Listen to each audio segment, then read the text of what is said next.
இந்த டிவி என்பது ஒரு சமுதாயத்தின் நோக்கை, அதாவது சமுதாயத்தின் பரிமாணத்தை வெளிக்கொணர்வதற்காக பல கலைஞர்களையும் உள்வாங்கி தொழில் காட்சி சம்பந்தமான வலையமைப்புகளில் இருந்தவர்களின் பங்களிப்போடு மற்றும் இங்கே கூட இந்த ஒளிபரப்பு துறையில் இருந்தவர்கள் எல்லாரையும் உள்வாங்கி மக்களுக்கான ஒரு வடிகாலாக மக்களின் தேவையை பூர்த்தி செய்யும் ஒரு ஊடகமாக தன்னை பிரதிநிதித்துவப்படுத்துவதில் பாரிய வெற்றியை கண்டது. வட அமெரிக்கா என்கின்ற ஒரு பெரிய பிரதேசத்தின் ஆளுமை மிக்க ஒரு தமிழ் ஊடக நிலையமாக அது பரிணாமித்தது. அது உண்மையிலேயே அதில் பங்கு பெற்றிய கலைஞர்களுடைய சேவை மற்றும் இந்த நிகழ்ச்சிகளின் தரம் போன்றவை கூட அதற்கான காரணமாக இருந்தது. முக்கியமாக இப்பொழுது இணையத்தில் தடையின்றி பார்க்கக்கூடிய வசதி இருப்பதன் காரணமாக பலரும் தங்களுடைய இல்லங்களில் அனைத்து தொலைக்காட்சி சேவைகளையும் இலவசமாக பார்க்கின்ற ஒரு நிலை ஏற்பட்டிருக்கின்றது.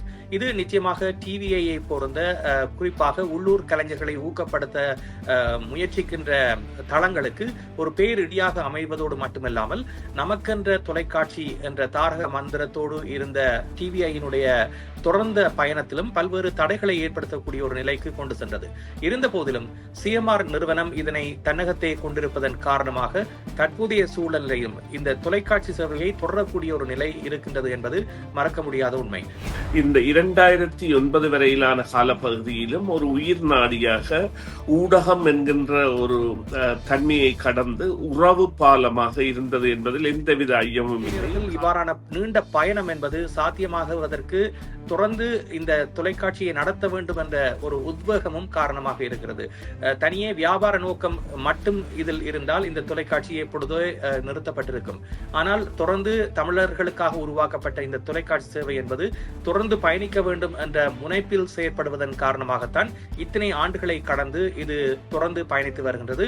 குறிப்பாக இந்த காலகட்டத்திலும் கூட கனடாவில் இருக்கின்ற திறமைகளை வெளிக்கொண்டு வரக்கூடிய ஒரே ஒரு தளமாக இருக்கக்கூடியது இப்பொழுது டிவிஐ தான் இருக்கிறது. 2016 சிஎம்ஆர் நிறுவனத்தால் முற்றாக வாங்கப்பட்டு இப்பொழுது சிஎம்ஆர் நிறுவனம் தன்னால் இயன்ற அளவு பணியை அதற்கு செய்து கொண்டு வருகிறது. அதனுடைய இயக்குநர்கள் அதனை விற்று தாங்கள் அந்த பணத்தில் நிச்சயமாக வடக்கு கிழக்குக்கான சேவைகளை செய்வதாக அந்த நேரம் அதற்கான உறுதியை கூட வழங்கி இருந்தது. இங்கே குறிப்பிடத்தக்கது, நான் நினைக்கின்றேன் இது 2015-16 2009க்கு முற்பட்ட காலத்தில் தாயகத்திற்கும் இவ்வாறான புலம்பெயர் நாடுகளுக்கும் உறவு பாலமாக இருந்த தொலைக்காட்சியினூடாக பல காணொளி பதிவுகள் பதிவேற்றம் செய்யப்பட்டன. போரினுடைய வடுக்கள், போரில் இடம்பெற்ற யுத்த மீறல்கள் போன்ற பல்வேறு விடயங்களுக்கும் ஆதாரமாக இவ்வாறான தொலைக்காட்சி நிலையங்களில் இருக்கக்கூடிய லைப்ரரியில் இருக்கக்கூடிய ஆவணங்கள் மிக முக்கியமானவையாக இருக்கின்றன. ஐக்கிய நாடுகள் சபையில் கூட இவ்வாறான ஆவண தொகுப்புகள் காட்சி பதிவுகளாக கொண்டு செல்லப்படுவதற்கு மிக முக்கியமாக டிவிஐ போன்ற தொலைக்காட்சியில் ஒளிபரப்பட்ட செய்தி தொகுப்புகள், காணொளி தொகுப்புகள், ஆவணப்படங்கள் போன்றன மிக முக்கியமான ஒரு போர் சாட்சியங்களாக இருப்பது குறிப்பிடத்தக்கது. அரசியல்வாதிகளை, கனேடிய அரசியல்வாதிகளை தமிழர்கள் மத்தியில் அறிமுகப்படுத்துவதற்கான ஒரு மைய பொருளாக டிவிஐ இருந்தது என்பதில் எந்தவித சந்தேகமும் இல்லை. அது லிபரல் கட்சியாக இருக்கட்டும், கன்சர்வேட்டிவ் கட்சியாக இருக்கட்டும், அவற்றின் பிரதான ஆளுமை என்பது இவர்கள் மூலம் சென்றால் நிச்சயமாக தமிழ் மக்களை சென்றடைய முடியும் என்கின்ற ஒரு கருத்து இயலுக்குள் அவர்கள் ஒன்றுபட்ட பொழுது அது ஒரு ஆரோக்கியமான வளர்ச்சியாகவும் கனேடிய தமிழர்களுக்கான திறவுகோலாகவும் அமைந்தது. இதை இன்று உள்ள அரசியல்வாதிகள் யாரும் மறக்க மாட்டார்கள். அவர்களுக்கான அடிநாதமாக, அடித்தளமாக அவர்களுடைய அவர்களுடைய பிரசன்னம் கனேடிய அரசியல் தரப்புகளில், அது மாநகர, மாகாண, மத்திய, இந்த 3 தரப்புகளிலும் இடம்பெறுவதற்கு டிவிஐயின் ஆளுமை என்பது அதீத பங்கை வகித்தது. சிஎம்ஆர் என்ற கூட்டு உறவுடன் இணைந்து பொருளாதார ரீதியாக வெற்றி பெற முடியாத ஒரு நிறுவனமாக இது அடையாளப்படுத்தப்பட்ட பொழுது, அதாவது சமூக வலைத்தளங்களின் பங்குகள் அதிகரிக்கப்பட்டு IPTV என்ற இலவச சேவைகள் வந்த பொழுதும் அதனையும் தாண்டி இது உயிர்த்திருக்க வேண்டும் என்பதற்காக அதிக பணம் கொடுத்து இது வாங்கப்பட்டதற்கான காரணம் இன்றைய நாங்கள் அனுபவிக்கக்கூடியதாக இருக்கின்றது. என்னவென்று சொன்னால், இளம் கலைஞர்களை உருவாக்குவதோடு இன்று இனப்படுகொலை தொடர்பான ஒரு சாட்சியங்களை சுமந்து நிற்கின்ற நிறுவனமாகவும் மக்களுக்கான செய்திகளை உடனுக்குடன் வழங்குகின்ற நிறுவனமாகவும் இருக்கின்றது. பல கலைஞர்கள் இந்தியாவிற்கு சென்று தங்களை கனேடிய மண்ணின் பிரதிநிதிகளாக அறிமுகப்படுத்தியதற்கான அடிநாதமே இந்த தமிழ் தொலைக்காட்சி தான். எனவே குறிப்பாக இந்த சீனியர் ஹோம்ஸில் இருப்பவர்கள், குறிப்பாக அவர்களுக்கு IPTVயை பயன்படுத்த முடியாது. அதே நேரத்தில் அவர்களோட உதவிக்கு ஒருவர் கூட இருக்க போவதில்லை. இந்த நிலையில் அவர்கள் அன்றைய காலத்தில் எவ்வாறு தொலைக்காட்சியை பார்ப்பதற்கு தங்களை பயன்படுத்தி பாவித்தார்களோ அதே போன்ற ஒரு நிலையில் தான் அவர்கள் தொடர்ந்து செல்கிறார்கள். புதிய தொழில்நுட்பங்கள் வந்தாலும் அவர்கள் கூடுதலாக இவ்வாறான நேரடியாக கேபிள் மூலமாக வருகின்ற தொலைக்காட்சிகளை பார்க்கக்கூடியவர்களாக, அவர்களுக்கு அவ்வாறான நிகழ்ச்சியில் பார்க்கக்கூடிய தொலைக்காட்சியாக டிவியை தொடர்ந்து இருப்பது என்பது மிக முக்கியமானது. இந்த நிலையில் இந்த தொலைக்காட்சி சேவையை நிறுத்தினால் அவர்களுக்கான பொழுதுபோக்கு சாதனம் என்பது இல்லாமல் போய்விடக்கூடிய ஒரு வாய்ப்பும் இருக்கிறது. ஆகவே இன்று டிவியை தொடரக்கூடிய ஒரு நிலையில் இருப்பது என்பது அவர்களுக்கு அவர்களுடைய வாழ்க்கையை கொண்டு செல்வதற்கு அவர்களுக்கு உறுதுணையாக இருக்கக்கூடிய ஒரு ஊடகமாக டிவியை இருக்கின்றது என்பது பலருக்கும் ஒரு மன அமைதியை தரக்கூடிய ஒன்றாக இருக்கும்.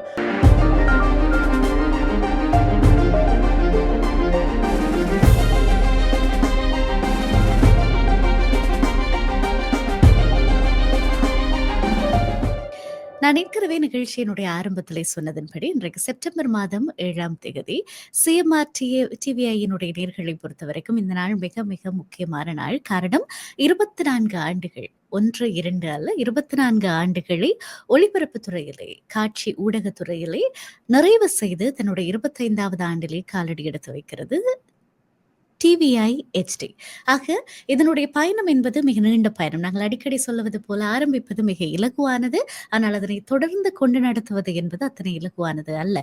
ஆக 24 ஆண்டுகளை TVI HD கடந்திருக்கிறது என்றால் அதற்கு மிக முக்கியமான காரணம் நேர்களாகிய நீங்களும் அதே போல எங்களுடைய விளம்பரதாரர்களும் தான். ஆக இந்த பயணம் நிச்சயமாக பேசப்பட வேண்டியது. இதனுடைய பங்குதாரர்களாக யாரெல்லாம் இருந்திருக்கிறார்கள் என்பதை கூட இருந்து பார்த்து பணியாற்றியவர்களோடு இணைந்து நாங்கள் இன்றைய நாளிலே போகிறோம்.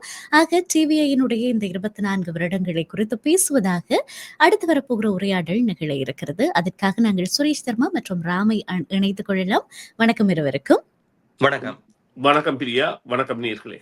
மற்றும் ஒரு மகிழ்ச்சிகரமான உரையாடலை உங்களை சந்திப்பதில் மகிழ்ச்சி. காரணம், காரசாரமான அரசியல் உரையாடல்களுக்கு தான் அடிக்கடி நாங்கள் சந்தித்துக் கொள்வோம். அது போக ஒரு வெற்றிகரமான 24 ஆண்டுகளை நிறைவு செய்திருக்கிற TVI HDயினுடைய இந்த உரையாடலை உங்களை சந்திப்பதில் மகிழ்ச்சி. ஆக சுரேஷ் சர்மா, நீங்கள் உங்களில இருந்து ஆரம்பிக்கலாம். உங்களுக்கும் TVIக்கும் இடையிலான இந்த உறவு எப்படிப்பட்டது? இத்தனை கால பயணத்திலே நீங்கள் பார்த்த TVI எப்படிப்பட்டது? நிச்சயமாக ஆரம்ப காலகட்டங்களில் இந்த டிவி என்பது ஒரு சமுதாயத்தின் நோக்கை, அதாவது சமுதாயத்தின் பரிமாணத்தை வெளிக்கொணர்வதற்காக பல கலைஞர்களை முன்வாங்கி தொழிற்காட்சி சம்பந்தமான வலையமைப்புகளில் இருந்தவர்களின் பங்களிப்போடு மற்றும் இங்கே கூட இந்த ஒளிபரப்பு துறையில் இருந்தவர்கள் எல்லாரையும் உள்வாங்கி மக்களுக்கான ஒரு வடிகாலாக, மக்களின் தேவையை பூர்த்தி செய்யும் ஒரு ஊடகமாக தன்னை பிரதிநிதித்துவப்படுத்துவதில் பாரிய வெற்றியை கண்டது. வட அமெரிக்க என்கின்ற ஒரு பெரிய பிரதேசத்தின் ஆளுமை மிக்க ஒரு தமிழ் ஊடக நிலையமாக அது பரிணாமித்தது. அது உண்மையிலேயே அதில் பங்கு பெற்றிய கலைஞர்களுடைய சேவை மற்றும் இந்த நிகழ்ச்சிகளின் தரம் போன்றவை கூட அதற்கான காரணமாக இருந்தது. முக்கியமாக இந்த 2009 வரையிலான காலப்பகுதியிலும் ஒரு உயிர் நாடியாக ஊடகம் என்கின்ற ஒரு தன்மையை கடந்து உறவு பாலமாக இருந்தது என்பதில் எந்தவித ஐயமும் இல்லை. காலத்திற்கு காலம் அது தனது சேவைகளை கொண்டு வருவதாகவும் அல்லது அங்கே தமிழ் பரப்புகளில் இடம்பெற்ற நிகழ்வுகளை கொண்டு வருவதாகவும் மற்றும் தமிழ் என்பது நிலைத்து நிற்பதற்காக தன்னால் இயன்ற முயற்சிகள் அனைத்தையும் எடுத்ததோடு தமிழ் ஈழம் என்கின்ற ஒரு நிலைப்பாட்டிற்கான ஒரு வழி இன்னும் இருக்கின்றது என்பதை தூரியம் கூறுவதான நிகழ்வுகளையும் அதற்கூறுமான பங்களிப்புகளையும் மேற்கொண்டது. குறிப்பாக அந்த கலைஞர்கள் இரவு பகல் பாராது அங்கே விழித்திருந்து கூட பணியாற்றிய காலங்கள் என்பன இலகுவாக கடந்து செல்ல முடியாதவை. அதாவது அவர்கள் ஒரு ஊதியம் சார்ந்த கலைஞர்களாக அல்லாமல் உணர்வான கலைஞர்களாக இருந்தது இதன் பெரிய வெற்றிக்கான காரணம். ஒரு காலகட்டத்தில் பல ஆயிரக்கணக்கான சந்தத்தாரர்களை கொண்டிருந்ததாகவும் இருந்த இந்த நிறுவனம் 2016 CMR நிறுவனத்தால் முற்றாக வாங்கப்பட்டு இப்பொழுது CMR நிறுவனம் தன்னால் இயன்ற அளவு பணியை அதற்கு செய்து கொண்டு வருகிறது. அதனுடைய இயக்குநர்கள் அதனை விற்று தாங்கள் அந்த பணத்தில் நிச்சயமாக வடக்கு கிழக்குக்கான சேவைகளை செய்வதாக அந்த நேரம் அதற்கான உறுதியை கூட வழங்கியிருந்தது. இங்கே குறிப்பிடத்தக்கது, நான் நினைக்கின்றேன் இது 2015-16 ட்ராம்ப் இது தொடர்பான தகவல்களை மேலும் தெரிவிப்பதற்கு வசதியாக இருக்கும் என நம்புகின்றேன். ஆமாம். குறிப்பாக இந்த நீங்கள் கேட்ட கேள்வி, இந்த டிவிஐ பயணத்தில் இன்றைய காலகட்டத்தில் தொலைக்காட்சி என்பது ஒரு யானையை கட்டி தீனி போடுவது என்று உதாரணமாக கூறுவார்கள். காரணம், தொலைக்காட்சியை கொண்டு செல்வது என்பது மிகவும் ஒரு சிக்கலான ஒரு நிலையில்தான் குறிப்பாக புலம்பெயர் நாடுகளில் இருக்கின்றது. குறிப்பாக விளம்பரங்களை நம்பி இருந்ததோடு மட்டுமல்லாமல் சந்தாதாரர்களுடைய பணத்தினூடாகத்தான் தொலைக்காட்சி சேவை என்பது தொடர்ந்து விரிவுபடுத்தப்பட்டு அடுத்தடுத்த தளங்களுக்கு கொண்டு செல்லக்கூடிய ஒரு நிலை இருக்கிறது. ஆனால் இந்த IPTVயினுடைய வரவு காரணமாக குறிப்பாக இந்த தொலைக்காட்சி சேவைகளை நடத்துவதில், குறிப்பாக மெயின் ஸ்ட்ரீம் மீடியாக்களே தற்பொழுது தொலைக்காட்சி நிகழ்ச்சிகளை கொண்டு செல்வதில் பல்வேறு சிக்கல்களை எதிர்நோக்கி வருவதை பார்க்கக்கூடியதாக இருக்கின்றது. அதே நேரத்தில் தென்னிந்தியாவில் இருந்து வருகின்ற இலவச தொலைக்காட்சி சேவைகள் இப்பொழுது இணையத்தில் தடையின்றி பார்க்கக்கூடிய வசதி இருப்பதன் காரணமாக பலரும் தங்களுடைய இல்லங்களில் அனைத்து தொலைக்காட்சி சேவைகளையும் இலவசமாக பார்க்கின்ற ஒரு நிலை ஏற்பட்டிருக்கின்றது. இது நிச்சயமாக டிவிஐயை பொருந்த குறிப்பாக உள்ளூர் கலைஞர்களை ஊக்கப்படுத்த முயற்சிக்கின்ற தளங்களுக்கு ஒரு பேரிடியாக அமைவதோடு மட்டுமல்லாமல் நமக்கென்ற தொலைக்காட்சி என்ற தாரக மந்திரத்தோடு இருந்த டிவிஐயினுடைய தொடர்ந்த பயணத்திலும் பல்வேறு தடைகளை ஏற்படுத்தக்கூடிய ஒரு நிலைக்கு கொண்டு சென்றது. இருந்த போதிலும் CMR நிறுவனம் இதனை தன்னகத்தே கொண்டிருப்பதன் காரணமாக தற்போதைய சூழ்நிலையும் இந்த தொலைக்காட்சி சேவையை தொடரக்கூடிய ஒரு நிலை இருக்கின்றது என்பது மறக்க முடியாத உண்மை. இதே நேரத்தில் இவ்வாறான நீண்ட பயணம் என்பது சாத்தியமாகுவதற்கு தொடர்ந்து இந்த தொலைக்காட்சியை நடத்த வேண்டும் என்ற ஒரு உத்வேகமும் காரணமாக இருக்கிறது. தனியே வியாபார நோக்கம் மட்டும் இதில் இருந்தால் இந்த தொலைக்காட்சி எப்பொழுதோ நிறுத்தப்பட்டிருக்கும். ஆனால் தொடர்ந்து தமிழர்களுக்காக உருவாக்கப்பட்ட இந்த தொலைக்காட்சி சேவை என்பது தொடர்ந்து பயணிக்க வேண்டும் என்ற முனைப்பில் செயற்படுவதன் காரணமாகத்தான் இத்தனை ஆண்டுகளை கடந்து இது தொடர்ந்து பயணித்து வருகின்றது. குறிப்பாக இந்த காலகட்டத்திலும் கூட கனடாவில் இருக்கின்ற திறமைகளை வெளிக்கொண்டு வரக்கூடிய ஒரே ஒரு தளமாக இருக்கக்கூடியது இப்பொழுது டிவிஐ தான் இருக்கின்றது. ஏனென்றால் நீங்கள் செவ்வாய்க்கிழமைகளில் பார்க்கின்ற நேரடி நிகழ்ச்சிகளில் கூட பல கலைஞர்கள் வந்து பாடுகிறார்கள். ஒரு மேடை நிகழ்ச்சியில் பங்கு பெற்றுகின்ற பொழுது அவருடைய திறமை என்பது அந்த மேடை நிகழ்ச்சியில் பங்கு பெற்றுகின்ற ரசிகர்களை மட்டும் சென்றடையும். அத்தோடு அதனை பார்க்கின்ற சமூக வலைத்தளங்களை சார்ந்த சில ஊடகங்களின் ஊடாக வெளிப்படுகின்ற பொழுது அந்த திறமை ஒரு குறிப்பிட்ட சமூகத்திற்கு கொண்டு செல்லப்படும். ஆனால் ஒரு தொலைக்காட்சி பதிவின் போது அல்லது ஒரு தொலைக்காட்சி நிகழ்ச்சியில் ஒளிப்பதிவு செய்யப்படுகின்ற ஒரு காட்சி பதிவு என்பது ஒருவர் தன்னுடைய வயதை கடந்து அவர் 50 வயதை அடைகின்ற பொழுது கூட தற்பொழுது தான் இளமையில் பங்கு பெற்றிய நிகழ்ச்சிகளை பார்க்கக்கூடிய மலரும் மொட்டும் நிகழ்ச்சிகள் போன்ற நிகழ்ச்சிகள் கூட டிவிஐயில் ஒளிபரப்பாகி இருந்தன. தங்களுடைய கடந்த கால பதிவுகளை மீட்டெடுக்கக்கூடிய ஒரு வாய்ப்பு என்பது இவ்வாறான தொலைக்காட்சி நிகழ்ச்சிகள் பதிவு செய்யப்படுகின்ற பொழுது ஏற்படுகின்ற வரலாற்று பதிவு என்பது மிக முக்கியமானதாக நோக்கப்பட வேண்டியது. குறிப்பாக சுரேஷ் குறிப்பிட்டது போன்று 2009க்கு முற்பட்ட காலத்தில் தாயகத்திற்கும் இவ்வாறான புலம்பெயர் நாடுகளுக்கும் உறவு பாலமாக இருந்த தொலைக்காட்சியினூடாக பல காணொளி பதிவுகள் பதிவேற்றம் செய்யப்பட்டன. போரினுடைய வடுக்கள், போரில் இடம்பெற்ற யுத்த மீறல்கள் போன்ற பல்வேறு விடயங்களுக்கும் ஆதாரமாக இவ்வாறான தொலைக்காட்சி நிலையங்களில் இருக்கக்கூடிய லைப்ரரியில் இருக்கக்கூடிய ஆவணங்கள் மிக முக்கியமானவையாக இருக்கின்றன. ஐக்கிய நாடுகள் சபையில் கூட இவ்வாறான ஆவண தொகுப்புகள் காட்சி பதிவுகளாக கொண்டு செல்லப்படுவதற்கு மிக முக்கியமாக டிவிஐ போன்ற தொலைக்காட்சியில் ஒளிபரப்பட்ட செய்தி தொகுப்புகள், காணொளி தொகுப்புகள், ஆவணப்படங்கள் போன்றன மிக முக்கியமான ஒரு போர் சாட்சியங்களாக இருப்பது குறிப்பிடத்தக்கது. ஆகவே இவ்வாறான ஒரு தொலைக்காட்சி என்பது தமிழ் மக்களுக்கு மிக முக்கியமான தேவையாக இவ்வாறு சமூக வலைத்தளங்களினூடாக பல்வேறு பதிவுகள் அல்லது காட்சி தொகுப்புகள், நிகழ்ச்சிகள் பதிவேற்றம் செய்யப்பட்டாலும் கூட இன்றைய காலகட்டத்திலும் இவ்வாறான தமிழர்களுக்கான ஒரு இனத்தினுடைய தொலைக்காட்சியினுடைய தேவை ஒரு வெற்றிடமாகவே இருக்கின்றது. அதனை நிரப்பக்கூடிய பணியில் தொடர்ந்து டிவியை பயணிப்பது என்பது ஒரு வரவேற்கத்தக்க விடயம். ஆகவே இவ்வாறான ஒரு சூழ்நிலையில் மக்களுடைய ஆதரவு என்பது இவ்வாறான ஊடகங்களுக்கு தொடர்ந்து இருக்க வேண்டும் என்பது மிக முக்கியமானது. குறிப்பாக இளம் தலைமுறையினுடைய அடுத்த தளங்களுக்கு இது மிகவும் தேவையான ஒன்றாக இருக்கின்றது. கால ஓட்டத்துக்கேற்ப இதில் மாற்றங்களும் மிக இன்றியமையாத தேவையாக இருக்கின்றது. அதனை செவனை செய்ய வேண்டிய பொறுப்பு அனைவரை சார்ந்ததாகவும் இருக்கிறது. நிச்சயமாக. தொலைக்காட்சி கலாச்சாரமே ஓரளவுக்கு மறவி வருகிற ஒரு காலப்பகுதி தான் இது. இப்போது டாக்குமெண்ட்ரீஸ் இல்லாவிட்டால் அவர்களுக்கு என்ன தேவையோ அதை பார்த்துக் கொள்ளக்கூடிய வசதி வாய்ப்பு இருக்கிறதுனாலே, ஒரு தொலைக்காட்சியினுடைய நிகழ்ச்சிக்கு காத்திருந்து அதை பார்க்கிற அந்த கலாச்சாரம் என்பது மெதுவாக மறவி வருகிறது. அதைப்போல நீங்கள் சொன்னது போன்று அதிலும் சுதேச தொலைக்காட்சி, அதாவது எங்களுடைய மொழியை பேசுகிற, சார்ந்த கதைகளை சொல்லுகிற தொலைக்காட்சியினுடைய தேவை இருந்தாலும், அது இந்திய தொலைக்காட்சிகளினுடைய நிகழ்ச்சிகளினுடைய ஆக்கிரமிப்பினாலே காணாமல் போவதற்கான வாய்ப்புகள் தான் அதிகம்.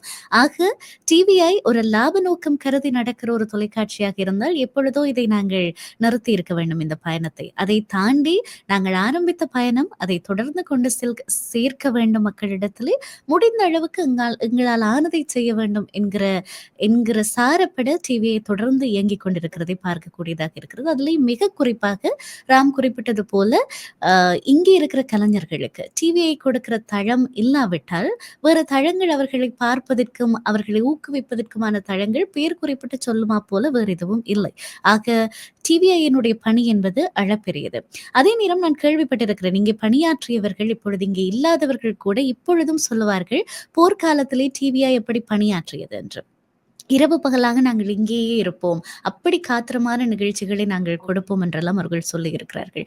ஆக குறிப்பிட்டு சொல்ல முடியுமா இதுவரைக்கும் டிவியை கொடுத்த நிகழ்ச்சிகளிலே எதுவெல்லாம் சொல்லக்கூடிய முத்தாய்ப்பான நிகழ்ச்சிகளாக இருந்திருக்கிறது? யாரெல்லாம் இதனுடைய பலமாக பணியாற்ற இருக்கிறார்கள் உங்களை பொறுத்த மட்டும்? ஆமாம். அதாவது கனடாவில் இருந்த கலைஞர்கள் என்று எடுத்துக்கொண்டால், அல்லது அரசியல் ஆய்வாளர்கள், செய்தியாளர்கள் என்று எடுத்துக்கொண்டால், ஊடகத்துறையில் பணியாற்ற வேண்டும் என்று விரும்பியவர்களில் பெரும்பாலானவர்கள் டிவிஐயில் ஏதோ ஒரு முனையில் செயற்பட்டிருப்பார்கள் என்பது தெள்ள தெளிவான ஒன்று. நீங்கள் பல நிகழ்வுகளுக்கு போனாலும் எங்களை அறிமுகப்படுத்துகின்ற பொழுது நாங்கள் டிவிஐயில் சந்தித்தோம் என்று கூறுகின்ற நிலைதான் காணப்படுகிறது. நேற்றைய தினம் கூட நான் ஒரு நிகழ்வுக்கு சென்ற பொழுது பலரை கண்டுகொண்டேன். அவர்கள் அனைவரும் எனக்கு டிவிஐ சிஎம்ஆர் ஊடாக அறிமுகமானவர்களாகத்தான் இருந்தார்கள். ஒருவர் பொதுவாக இப்ப என்னை போன்றவர்கள் இலங்கையில் இருந்து வருகின்ற பொழுது இங்கே எந்தவித அறிமுகமும் இல்லாத பொழுது ஒரு அடையாளத்தை எனக்கு ஏற்படுத்தியது என்று தனிப்பட்ட ரீதியில் நான் கூறுவது என்றால் அது இந்த ஊடக பயணமாகத்தான் இருக்கும். அல்லாது விட்டால் நாங்கள் வேறு தொழில் முனைப்பில் ஈடுபடுகின்ற பொழுது அந்த வட்டம் என்பது ஒரு வேறு வட்டமாக இருந்திருக்கும். ஆனால் ஒரு தமிழ் சமூகத்தோடு தமிழில் இருக்கின்ற பலரையும் சந்திக்கக்கூடிய எங்களுடைய நண்பர்கள் கடந்து எங்களுடைய எல்லையை கடந்து பலரையுடைய அறிமுகம் எனக்கு கிடைத்தது என்று பார்க்கின்ற பொழுது அது இந்த ஊடக பரப்பாகத்தான் இருக்கின்றது. அந்த வகையில் பார்க்கின்ற அனைவரும் இங்கே டிவிஐ ஊடாக அல்லது சிஎம்ஆர் ஊடாக அறிமுகமானவர்களாக இருக்கின்ற பொழுது கலைஞர்கள் வட்டத்திலும் அவ்வாறான ஒரு நிலைதான் காணப்படுகிறது. அவர்கள் ஒன்றில் பணியாற்றி இருப்பார்கள் அல்லது டிவிஐ நிகழ்ச்சிகளில் பங்கெடுக்கக்கூடியவர்களாக இருப்பார்கள். அந்த வகையில் தான் ஒரு குட்டி சமூகமாக இருந்த இந்த சமூகம் இவ்வளவு ஆள் போன்று வேரூன்றி தொடர்ந்து தழைக்கக்கூடிய ஒரு இனமாக மாறுவதற்கு இந்த ஊடக பயணம் அல்லது ஊடகத்தினுடைய பங்களிப்பு என்பது மிக முக்கியமானது. நீங்கள் கேட்டது போன்று அது நிகழ்ச்சிகள் என்று பார்க்கின்ற பொழுது பல கோணங்களிலும் அது போர்க்காலத்திலும் கூட மக்களை மகிழ்ச்சிப்படுத்தக்கூடிய பல நிகழ்ச்சிகள் நடைபெற்றிருக்கின்றன. அது நகைச்சுவை சார்ந்த நிகழ்ச்சிகளாக இருக்கலாம். அத்தோடு இலங்கையில் இருந்த பல புகழ்பூத்த கலைஞர்களை அறிமுகப்படுத்தக்கூடிய ஒரு வாய்ப்பு, குறிப்பாக KS பாலச்சந்திரர் போன்றவர்களுடைய தயாரிப்புகள், அதே நேரத்தில் சிட்காம் போன்ற நாடக தொடர்கள், திரைப்படங்கள், ஆவணப்படங்கள் இவ்வாறானவை கூட கனடாவிலும் தயாரித்து உலக புகழ் படைத்த படைப்புகளாக அவற்றை மாற்ற முடியும் என்பதற்கு இலக்கணமாக இவ்வாறான படைப்புகள் இருந்திருக்கின்றன. இன்றளவும் சமூக வலைத்தளங்களில் அவற்றை பதிவேற்றம் செய்யப்படுகின்ற பொழுது அதற்கான வரவேற்பு என்பது அதிகமாக இருக்கிறது. காரணம், அவ்வாறான படைப்புகளை இனி யாரும் கொண்டு வர முடியாது. ஒன்று, அந்த கலைஞர்கள் நம் மத்தியில் இல்லை. அதே போன்று இவ்வாறான கலைஞர்களை ஒன்றிணைக்கக்கூடிய சக்தி சமூக வலைத்தளங்களுக்கு இன்றைய தினத்தில் இல்லை என்பது மிக முக்கியமான விடயம். அவரவர் தனிப்பட்ட ரீதியில் நிகழ்ச்சிகளை கூடுதலான அளவு வழங்கலாமே ஒழிய ஒரு மக்களை இணைத்து வழங்கக்கூடிய நிகழ்ச்சிகள், அதே போன்று கொண்டாட்டம் போன்ற பல்வேறு மேடை நிகழ்ச்சிகள், இவை அனைத்துக்கும் கனடாவில் ஒரு முத்திரை பதித்த நிகழ்வுகளாக டிவிஐ சிஎம்ஆர் தயாரிப்புகள் இருந்திருக்கின்றன. அது ஒரு முன்னுதாரணமாக பல நிகழ்ச்சிகள் நடைபெறுவதற்கு வழிகாட்டியாக இருந்திருப்பதோடு பலர் தனிப்பட்ட ரீதியில் இவ்வாறு ஊடக பயணத்தை மேற்கொள்வதற்கும் உந்து சக்தியாகவும் முன்னுதாரணமாகவும் இந்த ஊடக நிறுவனங்கள் இருந்திருக்கின்றன. ஒருவருடைய தனிப்பட்ட வளர்ச்சிக்கு ஒரு ஊடகம் என்ற ஒரு பாரிய பொறுப்பில் இந்த ஊடகத்தினுடைய பங்கு என்பது மிக அளப்பரியது. நிச்சயமாக. மிக்க நன்றி ராம், அதை எங்களோடு பகிர்ந்து கொண்டதற்காக. இப்போது கனேடிய மண் சார்ந்து இயங்குகிற ஒரு தாய் தமிழ் தேசத்தினுடைய ஒரு தொலைக்காட்சி தான் நாங்கள். ஆக கனடா சார்ந்து இங்க இருக்கிற புலம்பெயர் தமிழர்களுக்காக நாங்கள் நிகழ்ச்சிகளை ஆற்றுகிற போதும் சரி, அவர்களோடு இணைந்து பயணிக்கும் போதும் சரி, எங்களுக்கு படைப்பு ரீதியாகவும், சமூக ரீதியாகவும், அரசியல் ரீதியாகவும் நிறைய சவாலான சூழ்நிலைகள் உருவாகி இருக்கும் இந்த 24 ஆண்டுகளிலே. சுரேஷ் தர்மா, உங்களுடைய அறிவுக்கு எட்டிய அளவுக்கு என்னெல்லாம் சவால்களை டிவிஐ இதுவரைக்கும் சந்தித்திருக்கிறது என்று நினைக்கிறீர்கள்? நிச்சயமாக ஒரு இனத்தின் குரலாக அது பரிணமித்த போது, அதாவது தமிழ் தேசத்தின் பிரதிமையை ஒரு புலம்பெயர்ந்த தேசத்தில் புலம்பெயர்ந்த ஒரு அமைப்பாக அல்லது ஒரு ஆளுமையாக அது எடுத்து வருகின்ற சந்தர்ப்பத்தில் அதற்கு எதிரான குரல்கள் என்பன வலுப்படுத்தப்பட்டன ஒரு காலத்தில். அதாவது சந்தாதாரர்கள் 25,000 என்கின்ற எண்ணிக்கையை கடந்து இருக்கின்ற பொழுது அதனுடைய பலம் என்பது நிச்சயமாக அங்கே ஒரு தமிழர்களுடைய குரலை உயர்க்க வைப்பதாகவும் அல்லது தமிழர்களுக்கு நடக்கின்ற அநீதிகளை வெளிக்கொணர்வதாகவும் அது அமைந்திருந்த காலகட்டத்தில் இது குறித்த பலத்த அதாவது எதிர்வாதங்கள் அல்லது குற்றச்சாட்டுகள் எல்லாம் முன்வைக்கின்ற பொழுதிலும் இது பாத்திய பங்கானது இன்று தமிழர்களின் அரசியல் பிரதிநிதித்துவத்தில் வந்து நிற்கின்றது. குறிப்பாக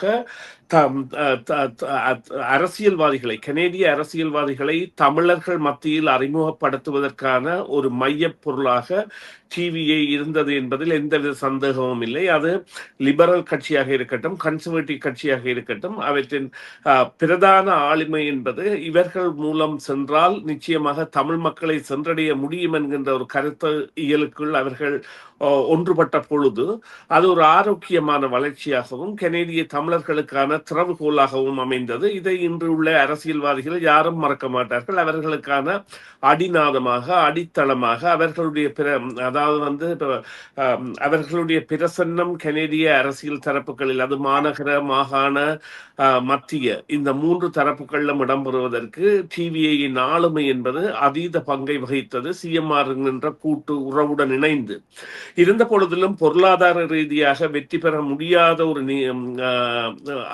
ஒரு நிறுவனமாக இது அடையாளப்படுத்தப்பட்ட பொழுது, அதாவது சமூக வலைத்தளங்களின் பங்குகள் அதிகரிக்கப்பட்டு IPTV என்ற இலவச சேவைகள் வந்த பொழுதும் அதனையும் தாண்டி இது உயிர்த்திருக்க வேண்டும் என்பதற்காக அதிக பணம் கொடுத்து இது வாங்கப்பட்டதற்கான காரணம் இன்றை நாங்கள் அனுபவிக்கக்கூடியதாக இருக்கின்றது. என்னவென்று சொன்னால், இளம் கலைஞர்களை உருவாக்குவதோடு இன்று இனப்படுகொலை தொடர்பான ஒரு சாட்சியங்களை சுமந்து நிற்கின்ற நிறுவனமாகவும் மக்களுக்கான செய்திகளை உடனுக்குடன் வழங்குகின்ற நிறுவனமாகவும் இருக்கின்றது. பல கலைஞர்கள் இந்தியாவிற்கு சென்று தங்களை கனேடிய மண்ணின் பிரதிநிதிகளாக அறிமுகப்படுத்தியதற்கான அடிநாதமே இந்த தமிழ் தொலைக்காட்சி தான். எனவே இந்த அரசியல் பிரசன்னம் என்பது தமிழர்களிடையே ஏற்படுவதற்கு முதலாய உயிர் நாடியாக இருந்தது இந்த ஊடகம். அதனை அது இப்பொழுதும் தனது சகோதர ஊடகமான CMR-உடன் தொடர்ந்து செய்து கொண்டிருக்கின்றது. எனவே இந்த தமிழர்களின் ஆளுமை என்பது அதிகரிப்பதற்கான ஒரு ஊடகமாகவும், அதேவேளை இங்கே ட்ராம் குறிப்பிட்டது போல தமிழர்களுடைய கலை என்பதை அல்லது தமிழ் தேசம் தயாரித்த கலை அல்லது அவர்கள் வளர்த்த கலை என்பதை வெளி உலகிற்கு கொண்டு வந்ததில் முக்கிய பங்கு வகித்ததாகவும் அவர்களுடைய நிகழ்ச்சிகளை தொடர்ந்து எடுத்து வருவதாகவும் இருந்த ஒரு தளம் என்பது நிச்சயமாக அந்த கலை பண்பாட்டின் தன்மையையும் கலை பண்பாட்டிற்கு ஒரு விடுதலை இயக்கம் கொடுத்த ஒரு வீரியமான ஒரு ஆதரவு தளத்தையும் எடுத்து எம்பதியாக இருந்தது. நிச்சயமாக அப்படி ஒரு தளம் இங்க இருக்கிற எங்களுடைய சந்ததிக்கு மிக மிக அவசியமானது. இங்கே பாடுகிறவர்கள், தங்களுடைய கலையாற்றலை வெளிப்படுத்துகிறவர்கள் ஏராளமானவர்கள் இருந்தாலும் அவர்களுக்கான அந்த ஊடக வெளிச்சம் என்பது மிக குறைவாக இருக்கிறது. இல்லாவிட்டால் அப்படி ஒரு பிரம்மாண்டமான மேடை, இல்லாவிட்டால் காத்திரமான மேடை என்பது கிடைத்தது மிக மிக குறைவு. ஆக அந்த தேவையினை முடிந்த வரைக்கும் டிவிஐ நிவர்த்தி செய்து வருகிறது. இது ஒரு பக்கம் என்றால், இவ்வளவு தூரம் எங்களுடைய பயணம் தாக்கு பிடிப்பதற்கு, இல்லாவிட்டால் நாங்கள் கடந்து வருவதற்கு துணையாக இருந்தது எங்களுடைய விளம்பரதாரர்கள். அவர்களை அவசியமாக நாங்கள் இந்த நாளிலே நினைவு கூற வேண்டும். அதே நேரம் அவர்களுடைய பங்களிப்பு என்பது எங்களுக்கு அளப்பரியது.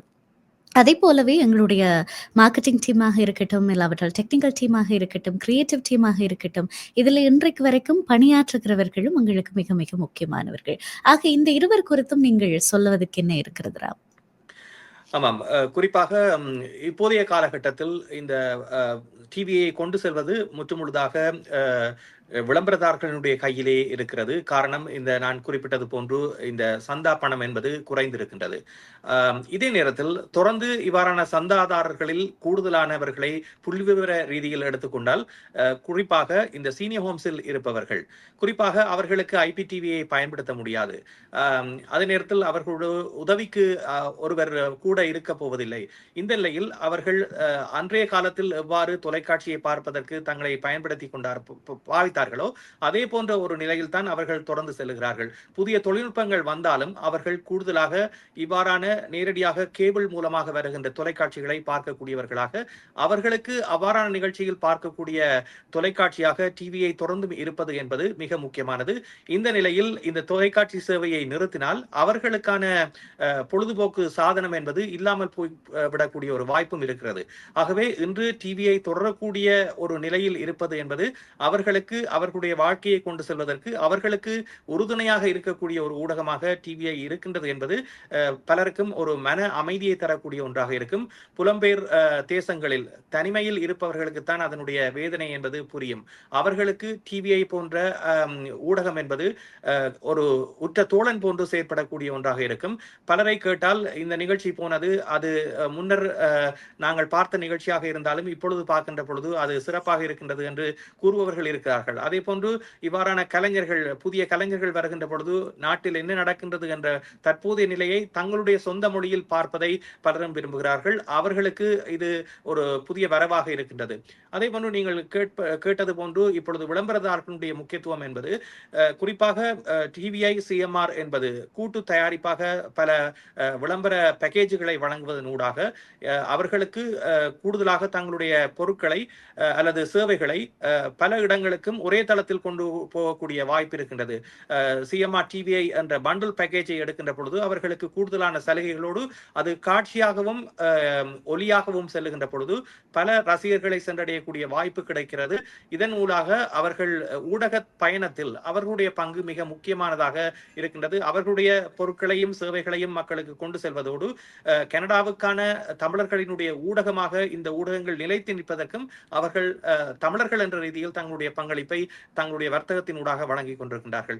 இது மிக முக்கியமாக பார்க்க வேண்டும். ஒரு சமூக நோக்கத்தோடு பார்க்கின்ற பொழுது தாங்களும் வளர்ந்து சமூகத்துக்கான பங்கையும் ஆற்றுவதற்கு நேரடியாக உதவியை செய்ய வேண்டிய தேவையில்லை. இவ்வாறான வர்த்தகங்களை வளர்ப்பதனூடாக அவர்கள் சமூகத்தில் தங்களை அறியாமல் பங்களிப்பை செய்து கொண்டிருக்கின்றார்கள் என்பதனையும் இந்த தருணத்தில் கூறிக்கொள்ளலாம். இதன் மூலமாக தொழில் வாய்ப்பை பெற்றிருப்பவர்கள் நன்மை படைகின்றார்கள். ஆகவே அதுவும் ஒரு சமூக பொறுப்பாக இருக்கிறது.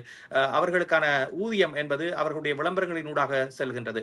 ஆகவே கனேடிய பொருளாதாரத்திற்கும் கனேடிய தமிழ் சமூகத்தினுடைய அடுத்தடுத்த தளங்களுக்கும் இந்த வர்த்தகர்கள் தங்களை அறியாமலேயே உதவி கொண்டிருக்கின்றார்கள் என்பது ஒரு வரவேற்கத்தக்க விடயமாக இருக்கிறது. அந்த சேவையை அவர்கள் தொடர்ந்து செய்து கொண்டிருக்கின்றார்கள். குறிப்பாக சிஎம்ஆர் டிவியை ஊடாக விளம்பரப்படுத்துகின்ற பொழுது அவர்களுக்கு அதிக பிரதிபலங்கள் கிடைப்பது மிக முக்கியமாக இருக்கின்றது. சுரேஷ் சொன்னது போன்று அரசியல் மட்டத்தில் தேர்தல்கள் வருகின்ற பொழுது எத்தனை விளம்பரங்கள் எங்களுடைய மொழி கடந்து பேசுபவர்கள் டிவிஐ சிஎம்ஆர் ஊடாக ஒளிபரப்புகின்றார்கள். அதற்கு காரணம் தமிழ் சமூகத்திற்கு ஒரு உறுதியான ஆணித்தரமான உத்தரவாதம் அளிக்கக்கூடிய செய்திகளை மட்டும் தெரிவிக்கின்ற ஊடகம் என்ற ஒரு பொறுப்புணர்வோடு செயற்படுகின்ற ஊடகம் என்ற ரீதியில் அவர்கள் அதில் நம்பிக்கை வைத்திருக்கின்றார்கள். இந்த ஊடகங்களில் தங்களுடைய தேர்தல் விளம்பரங்கள் செல்லுகின்ற பொழுது அது தமிழ் சமூகத்தை சென்றடையும் என்ற நம்பிக்கை அவர்களுக்கு இருக்கிறது.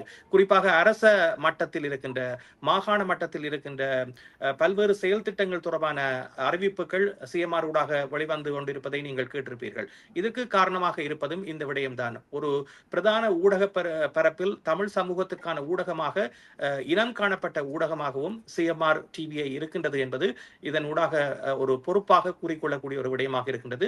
இந்த பணியில் பொறுப்போடு செயற்படுவதற்கான காரணமும் இதில் ஒரு முக்கிய பங்காக இருக்கிறது. நிச்சயமாக நீங்க நிறைய விடயங்களை இதனோடு சேர்த்து தொட்டு காட்டி இருந்தீர்கள். ஆக அதனுடைய சாராம்சமாக கனடா மண்ணிலே தமிழர்களுக்கான ஒரு ஊடகம், ஒரு தொலைக்காட்சி என்பது மிக மிக அவசியமான ஒன்று. அதை படைப்பவர்கள் சார்பிலே நாங்கள் அதை ஏற்பாடு செய்து முடிந்த வரைக்கும் கொடுத்து கொண்டிருக்கிறோம். அதை பார்க்கிறவர்களாக மக்களினுடைய ஆதரவும், அதனுடைய பங்குதாரர்களாக வியாபார நிறுவனங்களை நடாத்துகிற விளம்பரதாரர்களினுடைய பங்கு என்பதும் மிக மிக அவசியமானது. இன்னும் சிறப்பாக அடுத்து வருகிற காலத்தில் நாங்கள் செயல்படுவதற்கு. ஆக சுரேஷ் தர்மா, டிவிஐ HDயினுடைய அடுத்த 25வது வருடத்துல காலடி எடுத்து வைக்க போகிறது என்றால், அடுத்த வருடத்துக்கான இலக்குகளாக, இல்லாவிட்டால் நேயர்களோ வெளியில் பார்வையாளர்களோ விளம்பரதாரர்களோ தெரிந்து கொள்வதற்கு என்னென்ன இலக்குகள், இல்லாவிட்டால் என்ன விதமான புது உற்சாகத்தோடு டிவிஐ பயணிக்கும் என்று நினைக்கிறீர்கள்? நிச்சயமாக அது தற்பொழுது இந்த பிரபல்யமாக அடைந்து வருகின்ற அல்லது சமூகத்தில் ஏற்புடையதாக ஏற்கப்பட்டுள்ள யூடியூப் என்கின்ற தளத்தை மையமாக கொண்ட நிகழ்ச்சிகளை பிரதிநிதிப்படுத்துவதாகவும், அதேவேளை புதிய தகவல்களை வெளிப்படுத்துவதாகவும், அது நாடு கடந்த சர்வதேசம் சார்ந்த தகவல்களாக இருக்கட்டும், அல்லது தமிழகம் சார்ந்த தகவல்களாக, அல்லது இலங்கை சார்ந்த தகவல்களாக, அனைத்தையுமே அந்த யூடியூப் என்கின்ற தளத்தினூடாக மேன்மைப்படுத்துவதற்காக கொண்டு வருவதற்காகவும், அதேவேளை இந்த முதியவர்கள், நாம் குறிப்பிட்டது போல முதியவர்களின் உறுதுணையாக அறுதுணையாக இன்றும் இருப்பது இந்த நிகழ்ச்சிகள் என்பதில் எந்தவித ஐயமும் இல்லை.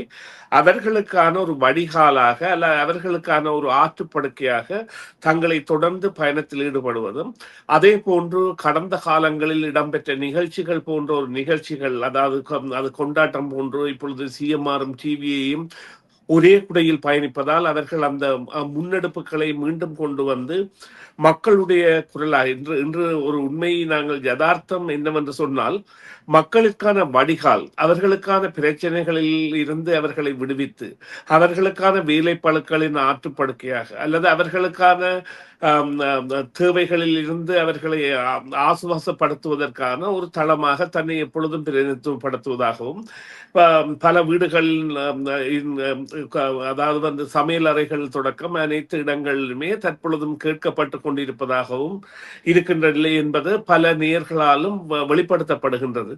அவ்வாறானவர்களுக்கான தேவைகளை அறிந்து அதற்குரிய தளங்களை அமைப்பது, குறிப்பாக பார்த்தீர்களானால் தற்போதைய சர்வதேசம் என்பது ஒரு புதிய உலக ஒழுக்குகள் மாறி வருகின்ற நேரத்தில் அதற்குரிய இந்த ஆக்கு தொகுதிகளையும் அது எவ்வாறு பயணிக்கப் போகின்றது என்பதற்கான தாராளமான சிந்தனை விருத்திகளையும் கொண்டு வருவதான தளமாக இது செயற்பட்டு வருகின்றது. அதனுடைய பதிவுகளை பதிவு செய்கின்றது சிஎம்ஆர் என்கின்ற வானொலியுடன் இணைந்து.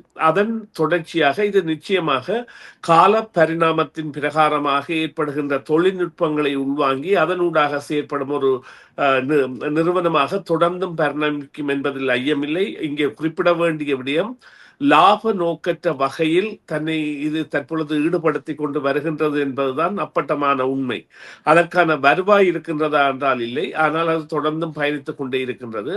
அதே போல நீங்கள் இந்த கலைஞர்களை பற்றி குறிப்பிட்ட பொழுது, பல கலைஞர்களும் தொழில்நுட்ப கலைஞர்களும் தொண்டு ரீதியாக தங்களுடைய சமுதாயத்திற்கு பணியாக கூட தங்களது மனுத்தியாளங்களை கொடுத்திருந்தார்கள் என்பது நாங்கள் நினைவில் வைத்திருக்க வேண்டிய ஒரு விடயமாக இருக்கின்றது. அதே போன்று அரசியலாளர்கள் அறிமுகப்படுத்துவதற்கான தளமாகவும் அல்லது சமூகத்தை நாடுவதற்கான தளமாகவும் அது தொடர்ந்து பயணித்துக் கொண்டே இருக்கின்றது. நிச்சயமாக 24 ஆண்டுகளை பூர்த்தி செய்திருக்கிறோம். ஆக இந்த பயணத்துல யாரெல்லாம் எங்களோடு இருந்தீர்களோ, இப்பொழுதும் இருக்கிறீர்களோ, இனி இணைய போகிறீர்களோ, உங்கள் அத்தனை பேருக்கும் எங்களுடைய நன்றிகளையும் வாழ்த்துக்களையும் நாங்கள் சொல்லிக் கொள்கிறோம். அதே போல தொடர்ந்தேச்சியாக இந்த 24 ஆண்டுகளை நிறைவு செய்வதற்கு எங்களுக்கு உறுதுணையாக நின்ற விளம்பரதாரர்களை இந்த நேரத்தில் நினைத்துக் கொள்கிறோம். அதே போல எங்களுக்கு தொடர்ச்சியாக தங்களுடைய ஆதரவை வழங்கி நாங்கள் நிகழ்ச்சிகளை நடத்துகிற போது கலைஞர்கள் உற்சாகத்தோடு பங்கேற்கிறார்கள். எப்போதுமே அவர்களுக்கும் எங்களுடைய நன்றிகளும் வாழ்த்துக்களும். உங்கள் இருவருக்கும் சிறப்பாக நன்றிகள். மிக ஆழமாக இந்த 24 வருட பயணத்தை பற்றி பேசுவதற்கு வேறு யாரை நான் அழைக்க முடியும்? நீங்க இருவரும் தான் சரியாக இருப்பீர்கள். மிகச் சரியாக ஆழமான விடயங்கள் எங்களோடு பேசியிருந்தீர்கள். மிக்க நன்றி இருவருக்கும். நன்றி பிரியா, நன்றி நேயர்களே, நன்றி சுரேஷ். அதே நேரத்தில் டிவிஐக்கு இந்த நேரத்தில் காற்றலை வழியாக நாங்களும் எமது பிறந்த நாள் வாழ்த்துக்களை தெரிவிப்பதில் மகிழ்வடைகின்றோம். நன்றி பிரியா, நன்றி ராம், நன்றி நேயர்களே. டிவிஐ யூடியூப் சேனலில் இணைந்திருக்கும் நேயர்கள் அனைவருக்கும் எமது நன்றி. எமது காணொளி தொகுப்புகளை தொடர்ந்து நீங்கள் பார்வையிடுவதற்கு கீழிருக்கின்ற பெல் பட்டனை அழுத்துவதனூடாக நோட்டிபிகேஷனில் பல காணொளி தொகுப்புகள் உடனுக்குடன் உங்களை வந்து சேரும். அருகில் இருக்கின்ற முக்கிய காணொளி தொகுப்புகளையும் பார்வையிட தவறாதீர்கள்.